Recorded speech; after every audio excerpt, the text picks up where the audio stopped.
மனிதர்கள் முதல் தேவர்கள் வரை உள்ளவங்க எல்லாரையுமே நம்ம எப்படி வசியப்படுத்துறது, அவர்களுடைய அன்பையும் அருளையும் எப்படி நம்ம பெறுறது அப்படிங்கிறதுக்கு ஒரு ஒரு அற்புதமான ஒரு மூலிகை.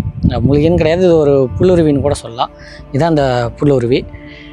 இதை வச்சு நம்ம எப்படி அந்த மாதிரி மனிதர்கள் முதல் தேவர்கள் வரை மிருகங்களை கூட நம்ம வசியம் பண்ணலாம். அனைத்தையுமே வசியம் பண்ணக்கூடியது.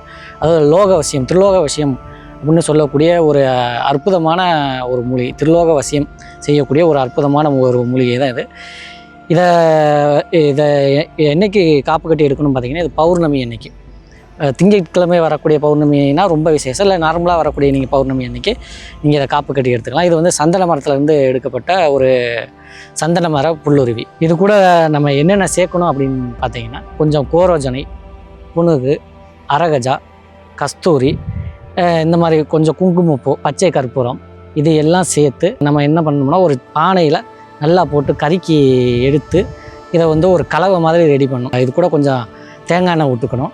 தேங்காய் எண்ணெய், நெய், நாட்டு மாட்டு நெய் அந்த மாதிரி கலந்துக்கலாம்.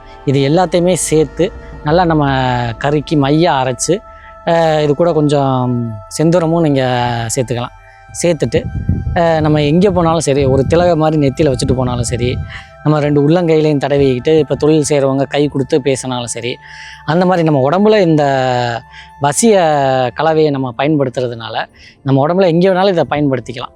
இப்போ கணவன் மனைவியாக இருந்தாலும் சரி, காதலையாக இருந்தாலும் சரி, இல்லை தொழில் ரீதியாக பிஸ்னஸ் சம்மந்தமாக யாரையாவது வசியம் பண்ணணும்னாலும் சரி, நீங்கள் இந்த கலவையை நெத்தியில் வச்சுட்டு போனாலோ கை குலுக்குனாலோ சரி, உங்களுக்கு வந்து அப்படியே நீங்கள் சொன்னதை மறுபேச்சு பேசாமல் டக்குன்னு நீங்கள் சொல்கிறதுக்கு சரி உங்கள்கிட்ட எல்லாம் பண்ணிக்கிறேன், அந்த மாதிரி எல்லாமே உங்களுக்கு ஆப்போசிட்டாக இருக்கவங்களையும் உங்களுக்கு நண்பர்களாக மாற்றி, எவ்வளோ பெரிய பகைவர்களாக இருந்தாலும் அவர்களை உங்களுக்கு நண்பர்களாக மாற்றி திருலோகம் வசியம் செய்யக்கூடியது ஒரு அற்புதமான ஒரு மூலிகை.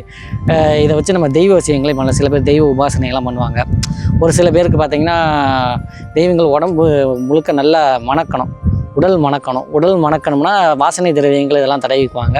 அப்போ தான் இந்த தெய்வங்கள் வரும். இப்போ உதாரணத்துக்கு மோகினி எடுத்துக்கிட்டிங்கன்னா, ஜவ்வாது, அக்தர் இந்த மாதிரிலாம் உடம்புல தேய்ச்சிக்கிட்டு மந்திரம் ஜபிக்கும் போது அந்த வாசனைக்காகவும் மோகினி உபாசனை பண்ணும்போது மோகினி நம்ம தேடி வரும். இல்லை தெய்வங்கள் வந்து பார்த்திங்கன்னா நம்ம உடம்புல உள்ள அந்த வாசனைக்காகவும் நம்ம பக்கத்தில் வரும். அந்த மாதிரி இது ஒரு தெய்வீக வாசனையை ஏற்படுத்தக்கூடியது இந்த சந்தன மர புல்லுருவி.